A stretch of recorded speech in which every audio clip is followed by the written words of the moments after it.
Muito boa noite a todos vocês que estão aqui acompanhando a nossa nova temporada do Giro Entrevista. Prazer, meu nome é Diogo Ferreira da Costa, novo integrante aqui do canal Giro. E para começar essa nova temporada do Giro Entrevista, nada melhor que começar pela ordem. E pela ordem, estamos hoje recebendo o Dr. João, presidente da Ordem da OAB de Petrópolis e São José do Vale do Rio Preto. E nada melhor muito agradecer a você, doutor João, obrigado por aceitar o nosso convite. Eu que agradeço a disponibilidade e a oportunidade. Que bom. Doutor João, para o pessoal de casa conhecer melhor, como é que o doutor João começou na carreira do direito, né? Ser advogado e como chegou até ser o presidente da ordem daqui da cidade de Petrópolis e de São José do Vale do Rio Preto. Então, eu sou filho de médico, meu pai era médico, minha mãe dona de casa. E quando eu falei que eu queria fazer direito, foi um auê na minha casa, porque meu pai queria que eu seguisse os passos dele, né? Mas o direito me puxou desde cedo. Eu sempre falo que o responsável de eu ser advogado é o Al Pacino. Eu vi um filme com o Al Pacino quando eu era garoto, que se chama Justiça para Todos. Quem não viu, recomendo. E ele era um advogado que só se dava mal, ele comeu pão que o diabo amassou, mas eu vendo aquele filme, eu falei, é isso que eu quero para minha vida. E aí, foi esse o caminho que eu trilhei. Fiz a faculdade, entrei na faculdade com 17 anos, me formei com 22 anos, e sempre fui advogado, nunca sentei na banca de nenhum concurso. A minha meta era ser advogado. E, de fato, hoje eu sou um cara extremamente realizado com o que eu faço, eu sou extremamente feliz, eu gosto demais de ser advogado. E aí por uma conjuntura, eu agora, no ano passado, começou a nossa gestão na OAB. Eu não digo que eu sou o presidente sozinho, né? Ali é um grupo de pessoas que ajudam a gente. A OAB é composta nós somos 58 pessoas que fazemos parte da ordem. E fora os presidentes de comissão, então a OAB é uma entidade que congrega muita gente. Então, e sem eles, sem a ajuda de todos, né? Fala da minha diretoria, a Graciele, a Márcia e o Patrick, que ajudam demais. Sem eles e fora as outras pessoas, a gente não ia conseguir fazer metade do que a gente já fez nesse primeiro ano de gestão. E agora, esse ano, nós iniciamos o segundo ano de gestão. Muito bom. Vi que a Ordem, né, no ano passado, teve grandes conquistas e grandes eventos. Poderia mencionar algum desses eventos do primeiro mandato que o senhor possa destacar, que foram, assim, relevantes? Então, nós fizemos, primeiro que toda quarta-feira, a partir das 18 horas, nós temos palestras na Ordem. Sempre, toda quarta-feira. Então, isso, nós retomamos o ensino jurídico, nós temos a nossa comissão de mentoria jurídica, a nossa OAB Educação. Então, nós fizemos nós combinamos que toda quarta-feira teria palestra na Ordem. Então, é de graça, a palestra é aberta a todos, tanto você não precisa ser advogado, advogada. Nós levamos assuntos que são de interesses da sociedade, obviamente voltado um pouco para o lado do direito, mas também nós discutimos questões que transbordam o direito. Então, esses eventos são abertos a todos. Os estudantes têm acesso à carga horária, então o estudante que assiste a palestra tem direito à carga horária para postular na universidade. Então, o resgate do ensino jurídico foi muito importante. Nós também fizemos a nossa festa no meio do ano da advocacia. Nós entregamos, depois de muitos anos sem entrega, nós entregamos a medalha Sobral Pinto para os advogados com mais de 50 anos de atuação na advocacia. Isso era um evento que a gente fez questão de resgatar. Então foi uma festa muito bonita. Uma homenagem bem significativa, né? Muito significativa. E esse ano a nossa subseção faz 60 anos. Então nós vamos fazer uma festa talvez melhor e maior do que a que fizemos ano passado. Nós vamos entregar a medalha Sobral Pinto. Nós vamos criar a nossa medalha. Otávio Leopoldino Cavalcante de Moraes foi o primeiro presidente da Ordem.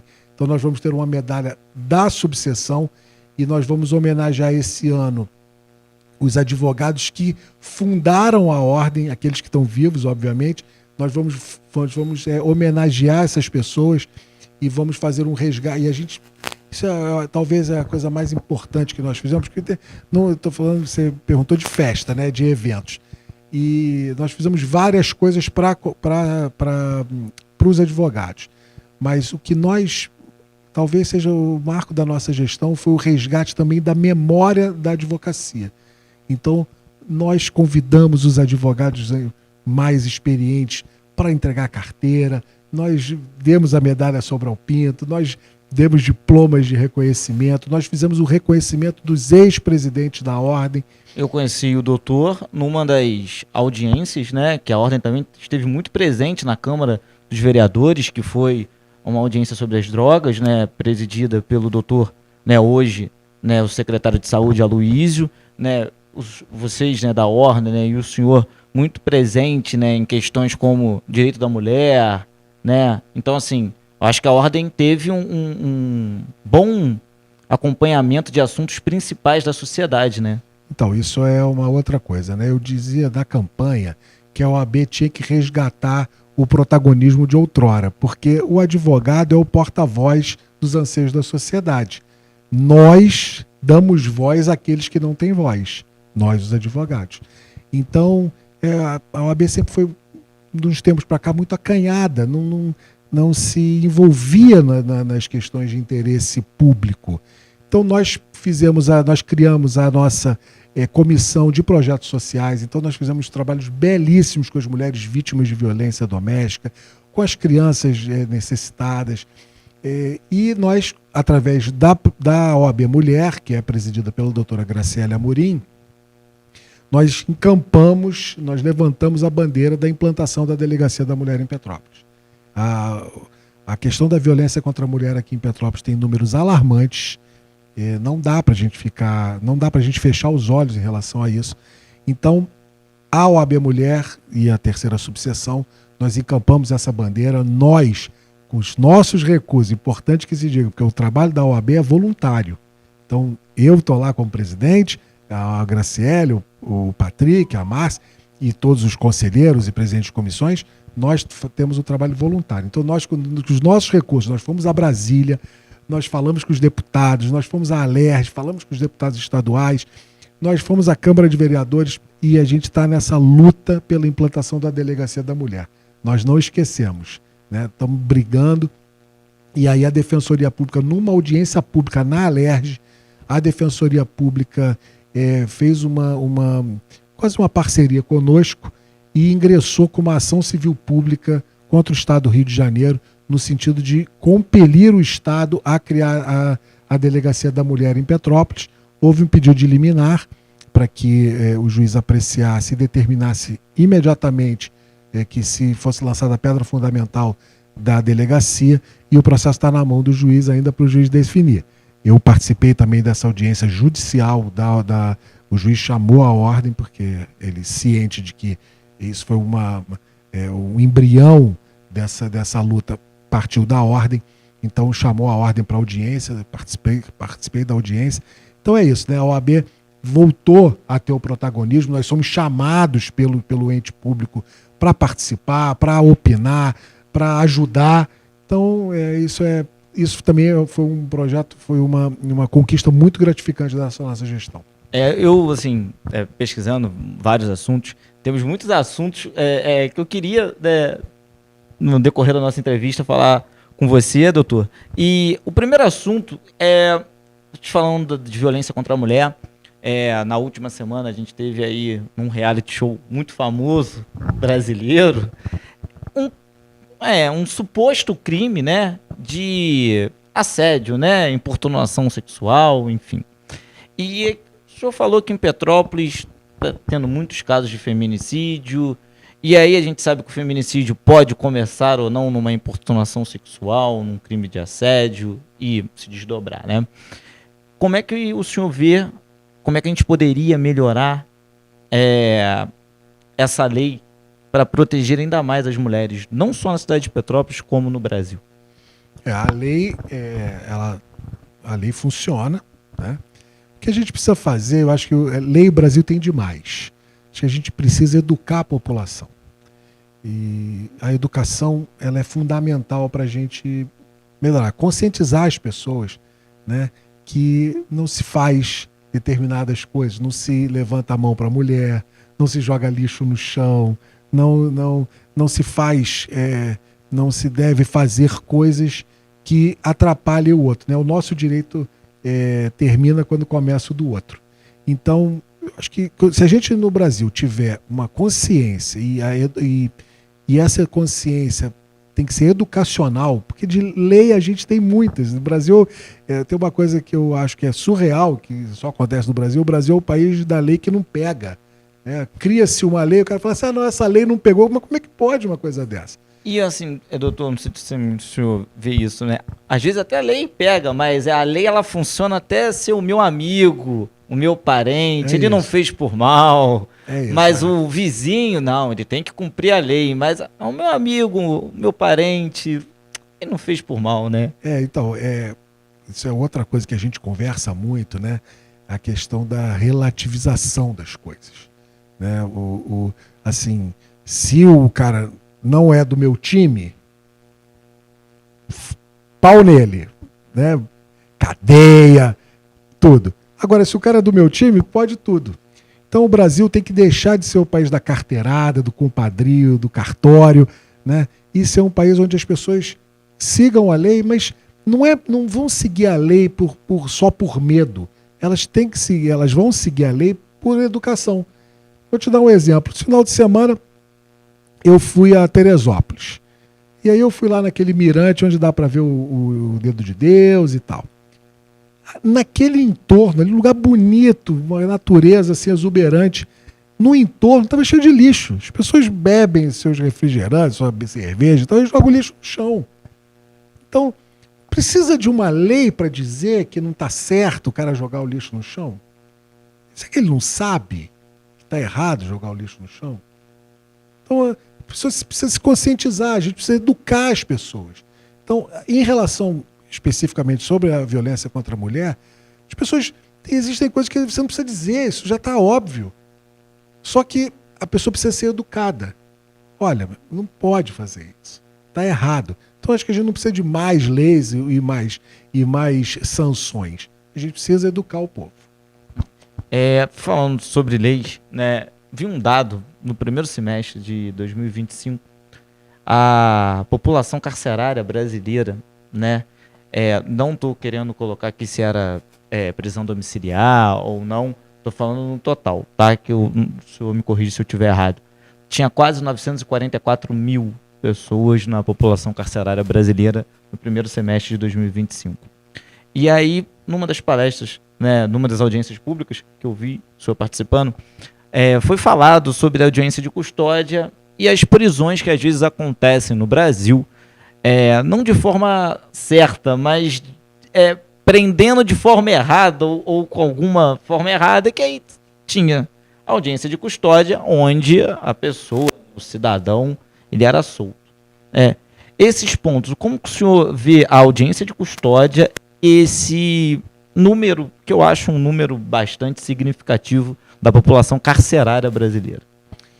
Infelizmente, né, inclusive eu tive uma fala nessa audiência pública que até saiu uma nota de repúdio contra mim, porque foi dito que a gente prende e o advogado vai lá e solta. O tom que foi falado era como se o advogado fosse o responsável pelo em tese, bandido solto. E eu falei, olha, prende, mas prende direito. Então, o que eu falo, né? Aqui a gente relativiza as coisas que não pode relativizar. Não é porque o Estado, ele tem que ser o maior cumpridor da lei. Não adianta dizer que os fins justificam os meios, não pode. O Estado não pode fazer isso. A gente está vendo isso, né, muito no Supremo Tribunal Federal. A lei está aí, mas aí, mas para coibir determinada prática ou para coibir determinado grupo de uma coisa que eu entendo como errado, eu vou atropelar a lei para atingir o meu objetivo. Isso não pode acontecer. E o advogado, nesse aspecto, e foi aí que eu falei, você prende, mas tem que prender direito. O advogado é o bastião contra o arbítrio. É o advogado que não vai deixar existir o excesso. Não pode. Então, a pessoa está fazendo errado, ela vai ser presa, mas você tem que respeitar o devido processo legal. As leis estão aí.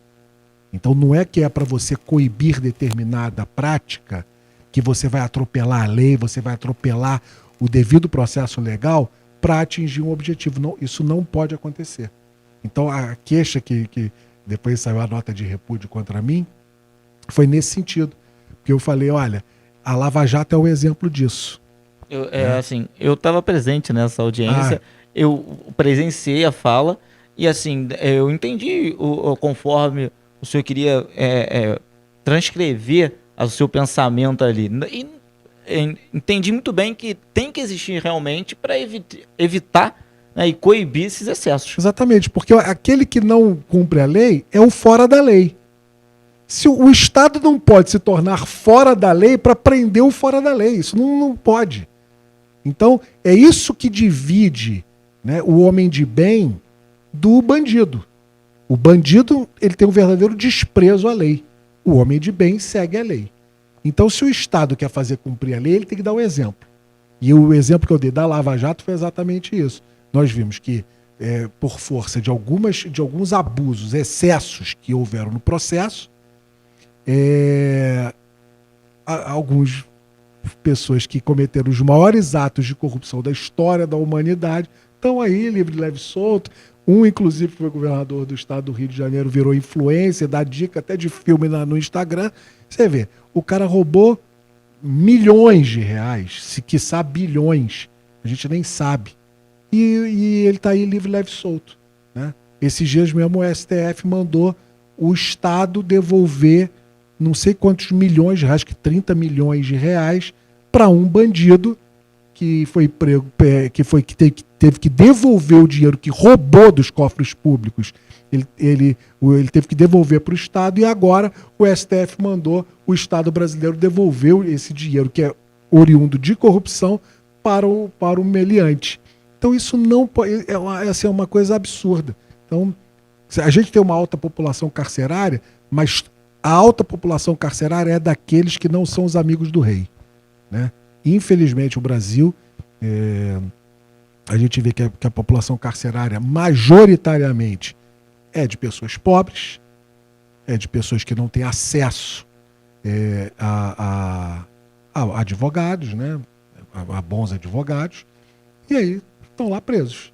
Agora, os chefes das quadrilhas, eles estão aí fazendo o que querem, livres, leves e soltos, e inclusive julgando, né?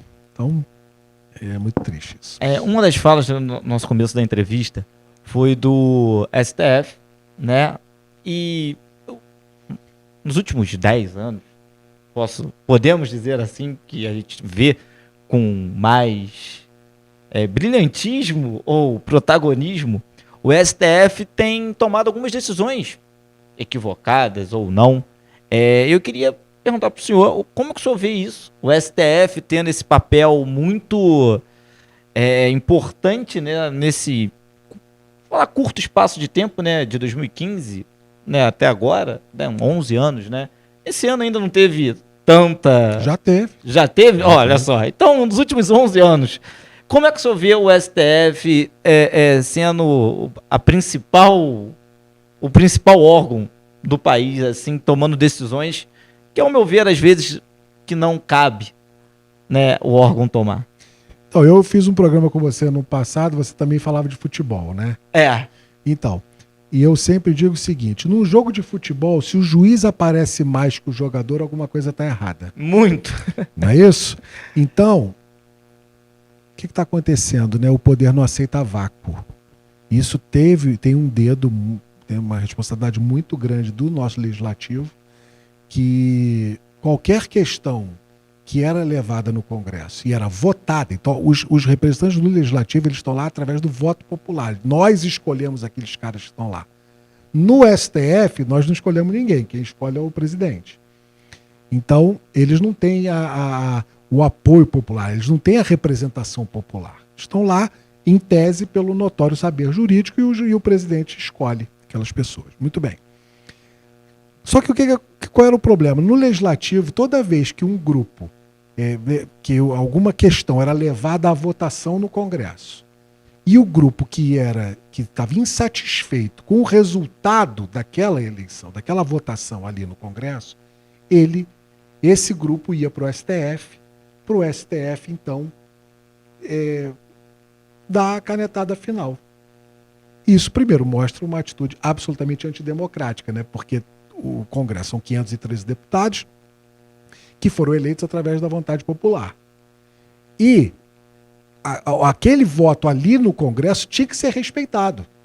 A partir do momento que qualquer coisinha que tem lá, o cara vota, vamos votar em pauta determinado assunto, determinada lei que vai ser votada. Se o grupo que perdeu não está satisfeito, a democracia é assim. Essas são as dores da democracia. Só que o que aconteceu nos últimos tempos? Eu não estou satisfeito com o resultado da votação democrática que houve no Congresso, eu vou para o STF dizer se está certo ou se está errado. E aí, o poder não aceita vácuo, o STF viu uma forma de fazer um aumento do seu poder, e aí começou a dar palpite em tudo. Né? Hoje nós vemos ministros do STF abrindo inquérito de ofício para discutir se alguém... tem um ministro do STF, que é famoso, né? hoje praticamente ele que manda no Brasil. Ele tem a mulher dele que foi contratada pelo Banco Master para receber ao longo de 3 anos 129 milhões de reais para fazer sabe-se lá o quê. E porque esse contrato apareceu, ele abriu de ofício o inquérito junto ao COAF e a Receita Federal, né? Ele abriu um inquérito para descobrir, dentro do COAF ou da Receita Federal, da onde vazou esse contrato. Como é que a jornalista do Globo descobriu o contrato, bateu na mão dela. Então, você vê que o cara começa a usar a máquina do judiciário em benefício próprio. Ele não questionou a questão moral do contrato, ele não questionou se o cara do Banco Master lá deu cano aí em todo mundo. Quer saber? O Brasil, quem vai pagar a conta do Banco Master é o Fundo Garantidor de Crédito. E o dinheiro do Fundo Garantidor de Crédito é de quem? É meu, é seu, é dos brasileiros. Então, nós vamos pagar pelo rombo do Banco Master. Como nós vamos pagar pelo rombo dos velhinhos do INSS, que foi o maior escândalo do previdenciário do ano passado, que agora ninguém mais fala nisso. Então, é isso, né? Como o poder não aceita vácuo, se viu uma possibilidade de alargar o poder, aí o STF está fazendo o que está fazendo. Muito complicado e muito, muito triste. Para mim, por exemplo, sou operador do direito, uma coisa que a gente reclama muito, os advogados, é a imprevisibilidade. O direito precisa de previsibilidade. Você precisa saber, mas é óbvio que você não precisa saber como é que o juiz julga, mas você precisa saber como é que a lei vai ser aplicada. Então a lei é aplicada de um jeito para um e a mesma lei é aplicada de outro jeito para outro. E isso é muito complicado para um Estado democrático de direito. Falando sobre 2 pesos e 2 medidas, na última semana, ou nas últimas semanas, eu estava dando uma olhada que estava se discutindo, né, o racismo, né? Não o racismo em si, a injúria racial e o racismo, a diferença. E é um crime que também tem crescido bastante, não só no Brasil. É um crime, para mim, né, desprezível no mundo inteiro. Como é que você vê isso no âmbito, né, que tem crescido bastante? Não sei se na mesma proporção, junto com o feminicídio, que hoje está aí, né? Esses 2 crimes estão sendo bem falados, né? A educação, né? Educação é que a gente tem que ensinar para as pessoas que não é a cor do outro que define o caráter do outro, né? Não é a cor do outro que define se ele é bom ou se ele é mau. Isso aí, a gente precisa educar, mostrar que se você precisa de sangue, por exemplo, isso é um exemplo bem.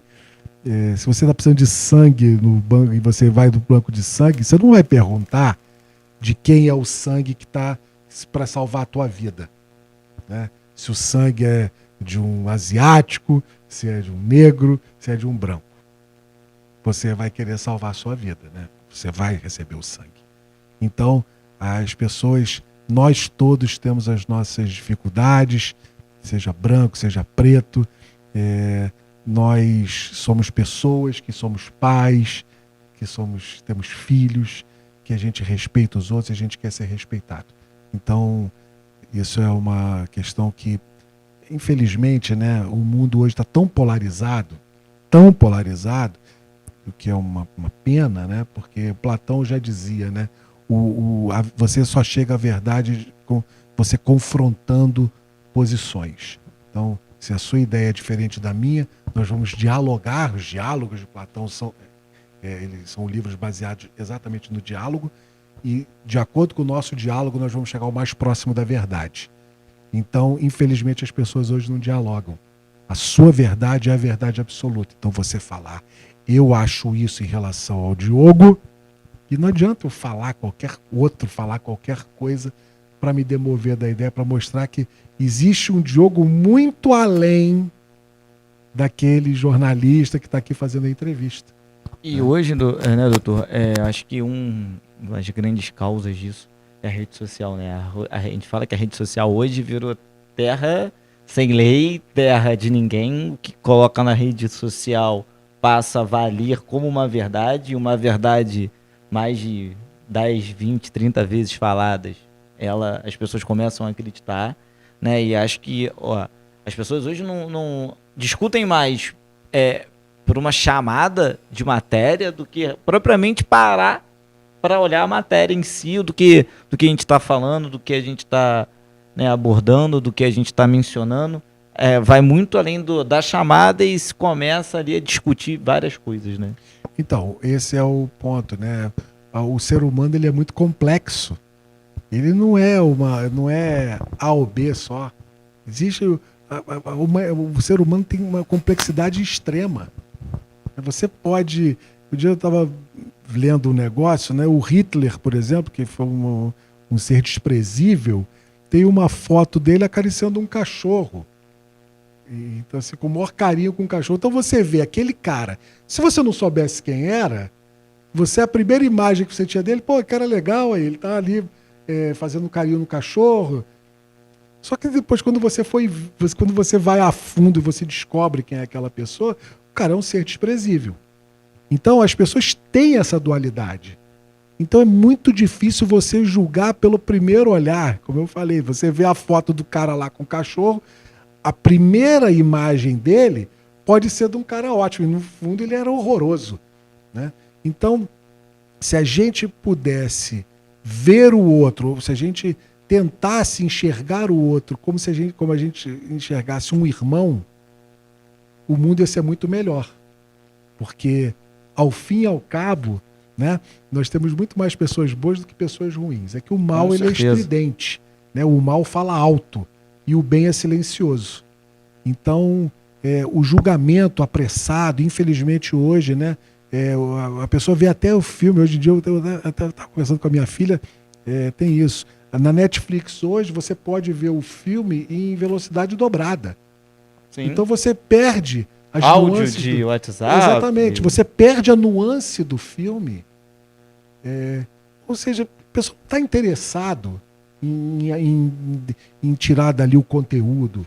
É mais um filme, é um negócio que é para passar o tempo. Teu cérebro vira... ele não consegue mais processar com calma, né? Você lê... Um dia um cara me mandou um texto. Ele falou, desculpa pelo texto grande. Era um parágrafo. Eram 6 páginas. Eu falei, texto grande? Pô, estou acostumado a ler livro de 500 páginas, 600 páginas. Então, é muito triste isso. A gente vê como é que a humanidade entrou numa arapuca que vai ser difícil sair, viu? Falando sobre a humanidade e tudo mais, acontecimento histórico, a gente pode dizer assim, no Brasil, né? Foi o 8 de janeiro, né? E aí, sem fazer juízo de valor, de lado político, enfim, de qualquer coisa. Mais uma pergunta específica na área do direito. Como é que o senhor viu o 8 de janeiro e os desdobramentos, né, que teve conclusões até final do ano passado, né? Como é que o senhor viu isso tudo, né? O ato e os desdobramentos. O ato é complicado, né? Porque eu sou um democrata por convicção. Então, gostando ou não do resultado da eleição, a gente tem que acatar. Democracia. Democracia é isso, né? Você está num condomínio, justamente, né? É uma microdemocracia ali. Então, ganhou o síndico que você não gosta. Paciência, é isso. Espera a próxima eleição e vamos trocar. Então, primeiro é a lamentar a forma como foi feita. Você pode não gostar do resultado da eleição, mas nada te dá o direito de você entrar no Congresso, você quebrar as coisas, você invadir o STF, você quebrar o STF. Você pode não gostar do STF, você pode não gostar do ministro do STF, mas nada te dá o direito de você ir lá e depredar e tudo mais. E isso é um ponto. Agora, daí a dizer que houve uma tentativa, isso eu estou falando da minha convicção, e não tem nada a ver com questões políticas também. Isso é uma questão de visão jurídica. De mundo, né? Não, até de visão de mundo, porque assim, não se faz golpe. Todo mundo, quem lê um pouquinho sabe que não se faz golpe sem o apoio das Forças Armadas. Não é meia dúzia de gato pingado que vai invadir o Congresso, que é um bando de baderneiro. Isso já aconteceu no passado também, com o outro lado da moeda, que invadiram o Ministério da Reforma Agrária, por exemplo, quebraram tudo no Ministério da Reforma Agrária e ninguém dali não se depreendeu que daquilo ali que tinha um golpe, né? Então, para dizer que tem golpe, eu acho que tinha que ter tanque na rua, tinha que ter o exército, as Forças Armadas tinham que ter agido no sentido de depor quem foi eleito. Isso não aconteceu, meia dúzia de alguns vândalos que quebraram e outras pessoas também foram presas assim, de umas penas absolutamente desproporcionais, na minha convicção, porque é o que eu te falo, né? Enquanto o ex-governador do Rio, porque olha, vou te falar uma coisa, o cara que pega dinheiro público, ele tira uma criança da escola, ele tira um leito de hospital. Ele mata uma pessoa do hospital. Exatamente, ele tira o tratamento oncológico de um paciente, né? E a outra que, aí o cara tá aí, livre, leve, solto, dando dica de filme no Instagram, na piscina dele, na cobertura do Leblon. Aí o lá, que é o pipoqueiro, o vendedor de algodão doce, que estava ali na Praça dos Três Poderes, por alguma razão, o cara leva 70 anos de prisão, não sei quantos anos, não sei, eu chutei 70, não sei nem foi 70, mas 30 anos de cadeia, e o cara está preso e não tem direito a nada, é uma coisa absolutamente desproporcional. Não dá para você entender. Então o cara que destruiu o estado do Rio de Janeiro, por exemplo, que a gente paga o preço até hoje, né? Petrópolis, olha a situação de Petrópolis financeira. Nós estamos em estado de calamidade financeira. Imagina se esse dinheiro que foi desviado entrasse nos cofres de Petrópolis, quanta coisa boa a gente podia fazer para a população. Enquanto isso, o vendedor de algodão doce está lá, preso. São essas desproporções que isso é difícil. Se é difícil para um operador do direito, imagina para um cidadão comum. O cara não consegue entender. É que determinados crimes ou crimes parecidos têm uma visão num determinado momento e em outro determinado momento tem outra visão. Se você não for o amigo do rei, é isso. Quem é o amigo do rei pode, né? Aos amigos tudo, aos inimigos nada, aos indiferentes a lei. Então, é isso. Se você não é amigo do rei, você está lá preso. Vamos falando agora da ordem, né? A OAB aqui, o senhor é presidente tanto daqui quanto do São José do Vale do Rio Preto. Como é que a ordem enxerga o direito de Petrópolis nesses próximos 2 anos, né, de mandato? São 3. São 3 anos, eu já cumpri 1 ano, agora tem mais 2 anos. Nesses próximos 2 anos. O que a ordem espera desenvolver melhorar, além desses eventos que o senhor mencionou no começo do programa, quais são outros assim que começa a ver, né, que pode desenvolver? Então, eu só vou fazer um apanhado aqui, porque nós fizemos muita coisa já nesse primeiro ano. Por favor. E esse primeiro ano o primeiro ano de gestão é um freio de arrumação, né? Porque nós entramos, nós sucedemos uma gestão que estava na presidência da Ordem há 30 anos. Então, e não houve transição. Não quiseram fazer uma transição. Então nós tivemos que aprender a trocar o pneu do carro com o carro andando. Mas ainda assim nós fizemos muita coisa. Nós voltamos com a van para os advogados irem para o Rio. Nós conseguimos uma sala para advocacia na 105ª Delegacia de Polícia. Os advogados, antigamente, os advogados criminalistas, eles tinham que atender os seus clientes dentro da carceragem. Nós conversamos com o doutor Ney Loureiro, que recebeu a gente extremamente bem e disponibilizou uma área lá para que nós fizéssemos uma sala para o advogado conversar com... A 105 é no Retiro, né? No Retiro. Sim. Então nós conseguimos uma sala. Então hoje o advogado pode conversar com o seu cliente num lugar reservado, com algum conforto, tem mesa, tem cadeira, tudo direitinho. Nós melhoramos o nosso transporte para o fórum. Nós resgatamos a memória da advocacia. Então toda a sala hoje da advocacia de Petrópolis, ela tem o nome dos ex-presidentes da Ordem. Então nós estamos resgatando lá, o nome do prédio agora se chama Otávio Leopoldino Cavalcante de Moraes, que foi o primeiro presidente da Ordem, e a gente está indo do mais antigo ao mais recente, nós homenageamos todos esses ex-presidentes. Nós estamos fazendo um memorial da Ordem, porque esse ano, como eu falei, a Ordem faz 60 anos, nós vamos fazer um memorial da Ordem, eu resgatei todos os documentos antigos e placas e tudo mais, nós vamos fazer um memorial da Ordem para os 60 anos. E a gente quer fazer, para esse ano, a gente quer trazer um congresso aqui. Nós vamos fazer em setembro um congresso de direito do consumidor. Nosso presidente da Comissão de Direito do Consumidor e tesoureiro, doutor Patrick Machado, já está organizando o congresso. Patrick, conheço o Patrick. Conhece? Abraço, Patrick. Grande vascaíno. Vascaíno. Tal como eu, né? Ali a diretoria é de vascaínos. Então... ele está organizando esse congresso e a gente está buscando, né, a gente tem o apoio das universidades aqui, tanto a Estácio quanto a UCPI e a FASE também. Apesar da FASE não ter faculdade de Direito, sempre nós fizemos a primeira assembleia da advocacia na FASE e depois nós fizemos vários eventos conjuntos com a UCPI e com a Estácio. E agora, esse ano, a gente quer fazer uma mudança na nossa sede. A nossa sede está muito deteriorada, muito mesmo.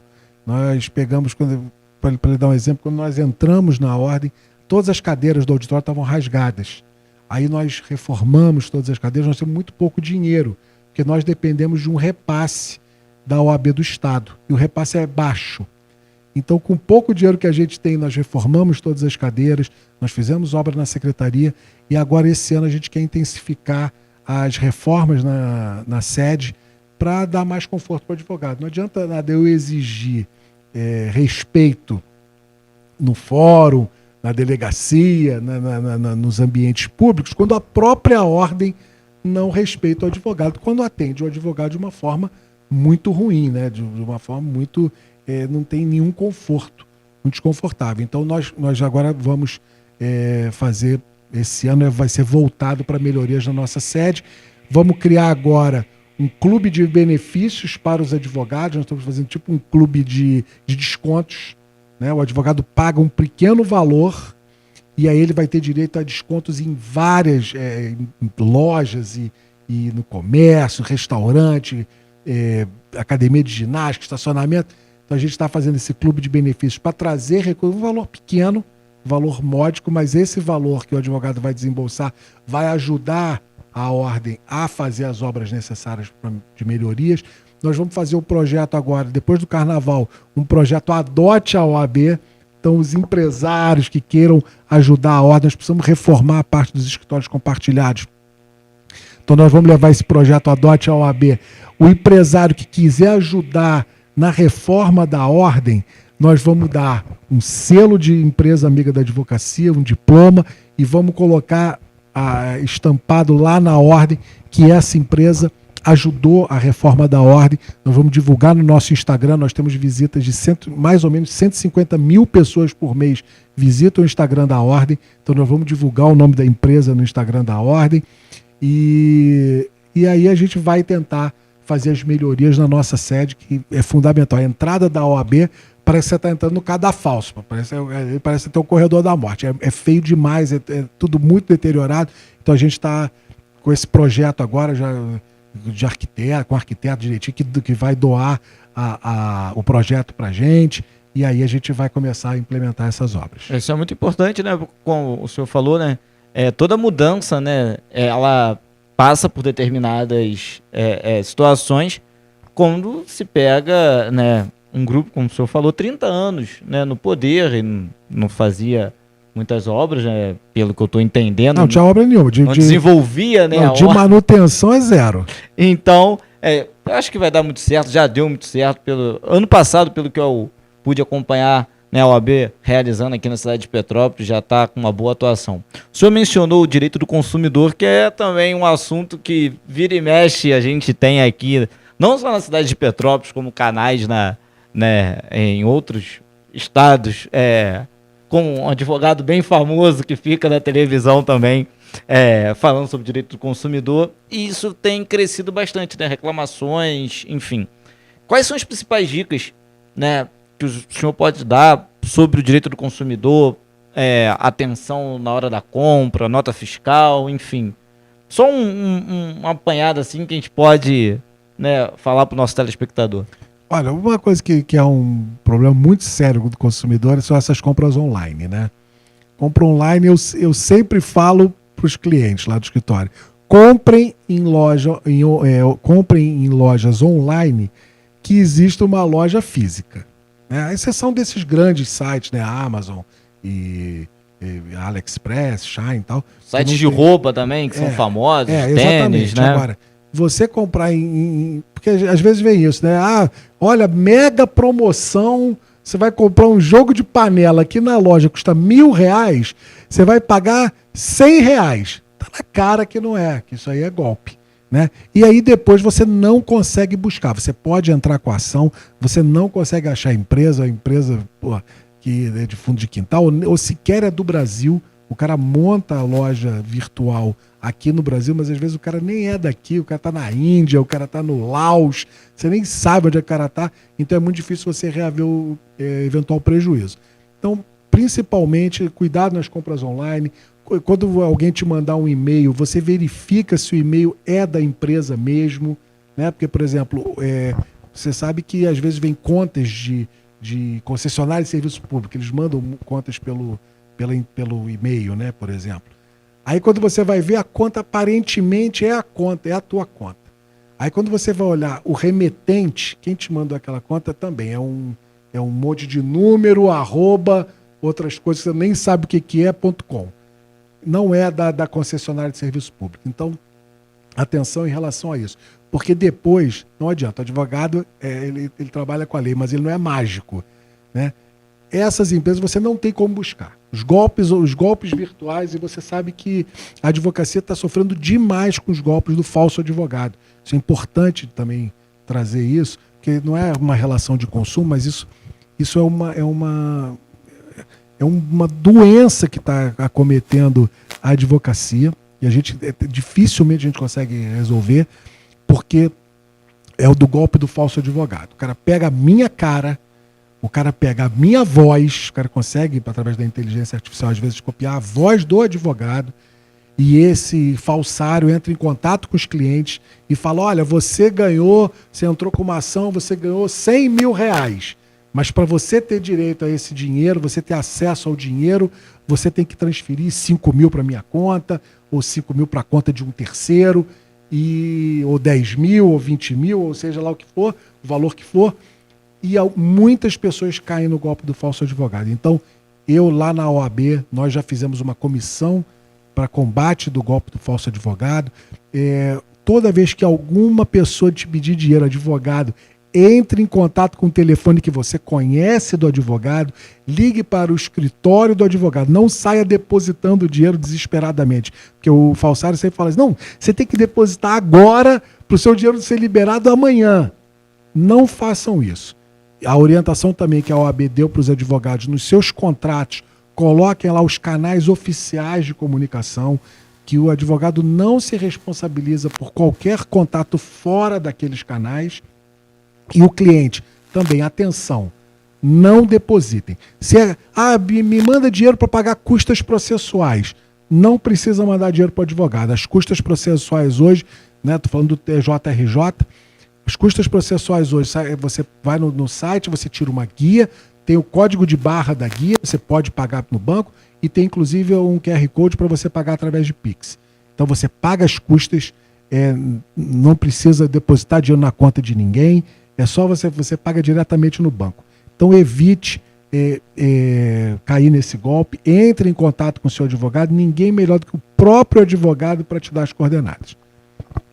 Um assunto que, relembrando, né, entre várias coisas que aconteceu, falei dos últimos 11 anos, a gente teve a pandemia, e a pandemia, pós-pandemia, teve entre várias matérias, o número de casamentos cresceu, porém o número de separações, né, também cresceu. E eu queria perguntar para o senhor quais são os casos assim mais inusitados, que se o senhor puder comentar, obviamente não colocando o nome, mas o senhor pegou um caso inusitado pós-pandemia de separação, né, porque teve várias, né, no país. Olha, eu vou te falar que praticamente toda separação é um pouco inusitada, viu? Porque o negócio é muito difícil achar, principalmente no mundo de hoje, né? Porque os negros, eu não sei o que aconteceu, eu vou até te falar do pós-pandemia, eu tenho uma teoria, né, que eu não sei se o vírus mexeu um pouco com o nosso cérebro. Eu acredito que sim. Mas ficou todo mundo assim com os nervos à flor da pele, eu não sei. Em uma reportagem que eu assim, também já vi, os casais não ficavam tanto tempo juntos. Era o quê? Aquele final de semana, muitas das vezes à noite, na hora do jantar com a família. Mas na pandemia ficamos, né, seguindo todas as recomendações, mas 24 horas grudados, né? Não, então, quando eu falo do pós-pandemia, é porque hoje em dia está todo mundo com os nervos à flor da pele. Então, a paciência, a misericórdia, isso, eu não sei o que aconteceu, sinceramente, que hoje em dia você não pode falar nada, você não pode fazer nada, porque você já melindra todo mundo. E esse melindre, eu tenho um livro que eu gosto muito, chama Arte da Prudência, é de um monge espanhol, escrito em 1400 esse livro. E ele é um livro que é meio que meu livro de cabeceira. Eu gosto muito desse livro. São vários aforismos.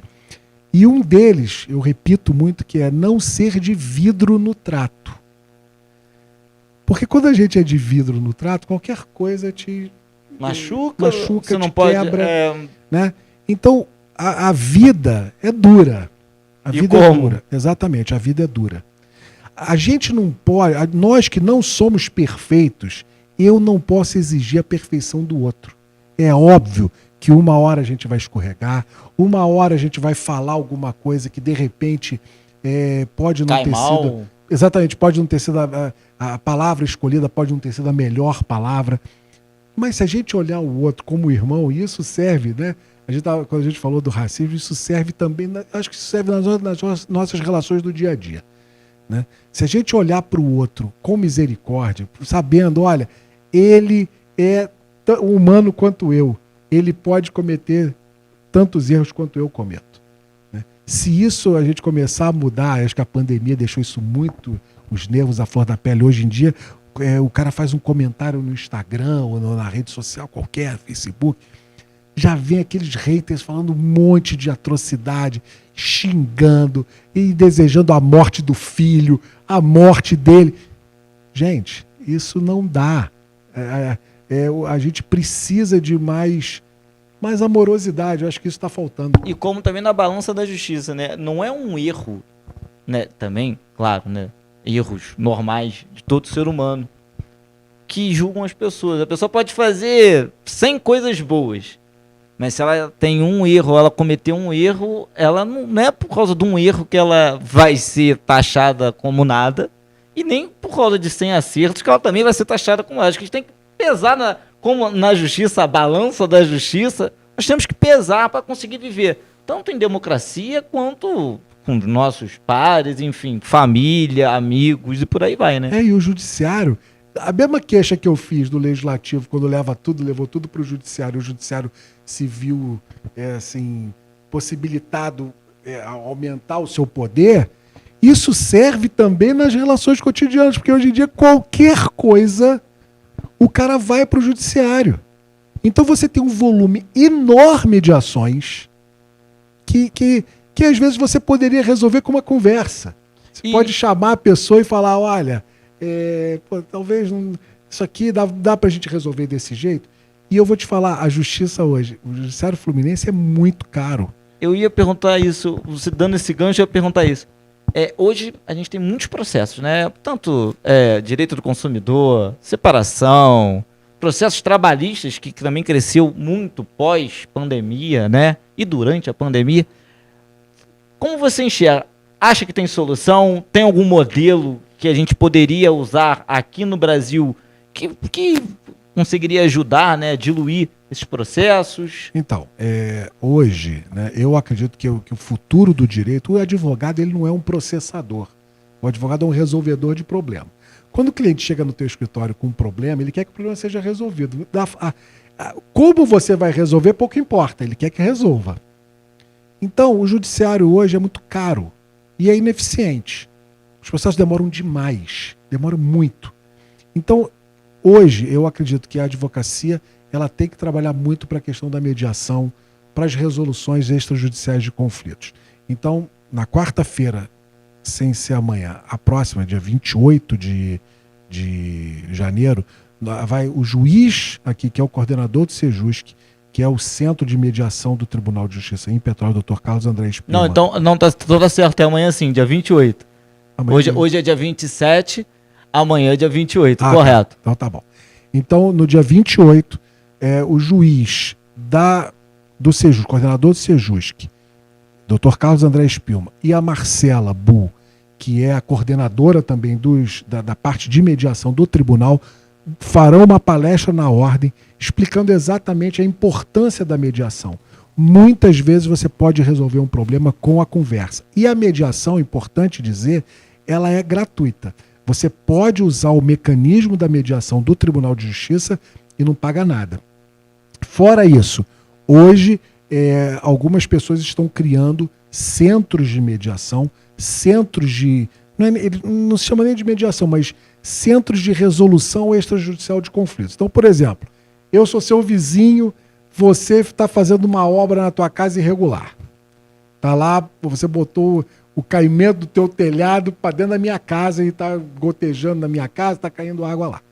Antes de você acabar a obra, ao invés de eu te processar, entrar com uma ação que eu vou gastar um dinheirão de custas, eu sei que o processo vai ser demorado, muitas vezes o processo não vai atender às minhas expectativas, eu vou para um centro desse, para um centro de resolução extrajudicial de conflitos, vou falar lá com o responsável, falar assim, pô, chama o Diogo, para a gente ver se a gente consegue resolver. E de repente, numa conversa, você vai falar assim, pô, beleza, João, deixa eu ajeitar aqui o meu projeto não está legal realmente, estou vendo aqui que está entrando água na tua casa, eu vou mudar o projeto. E a gente resolve o problema sem necessariamente levar a questão para o judiciário. Então, o advogado, e isso não impede o trabalho do advogado, ao contrário, o advogado que pedir bem, até na hora da mediação, que ele explicar bem o problema do seu cliente, que ele esmiuçar o problema, é fundamental a presença do advogado nas mediações, é fundamental a presença do advogado nas resoluções extrajudiciais de conflitos. Por quê? Porque nós não temos envolvimento emocional com o caso. Então, às vezes, um problema que o cara está ali querendo matar o outro, o advogado que não tem envolvimento emocional com o caso, ele vai ter a serenidade adequada para resolver o problema. E o equilíbrio que pede a causa. Exatamente. Então, hoje eu acredito que o que vai salvar o judiciário, quer dizer, essas questões, essa demora do judiciário são os acordos. Então, mas as pessoas também têm que estar desarmadas. E a gente tem que entender que a sociedade não precisa de um pai. Sabe? Eu falo muito isso. Muitas vezes eu vejo clientes lá no escritório, e até de ações que eu mesmo entro e a outra parte fala, né? Eu falo assim, vamos tentar resolver isso? Não, eu quero que o que o juiz determinar é o que eu vou fazer. Mas o juiz não é teu pai. O juiz ali, o processo para o juiz é mais um processo, o cara tem milhares de processos para julgar. Então, ali aquele processo é uma estatística. Então, ninguém melhor do que você mesmo. Vou dar um exemplo, se o meu tempo permitir. Com certeza, permite. Eu vou te dar um exemplo. Às vezes chega lá um casal querendo se divorciar. Aí tem o filho nessa equação. Aí a pessoa fala, não, eu não quero que ele veja meu filho, eu quero que o juiz diga qual é o dia que ele vai ver meu filho. Aí eu falo assim, senhora, olha só, o juiz não conhece seu filho, o juiz não sabe a realidade de vocês. De repente, ele não pode pegar na quarta, porque é um dia ruim, mas ele vai pegar na terça. Agora, a senhora vai dizer, ou o senhor vai dizer, que o juiz vai escolher a melhor forma de vocês educarem seus filhos? O juiz vai dizer qual é o melhor dia e hora para você ver o seu filho? Para você ser pai do seu filho? Para você levar seu filho numa lanchonete para comer um sanduíche?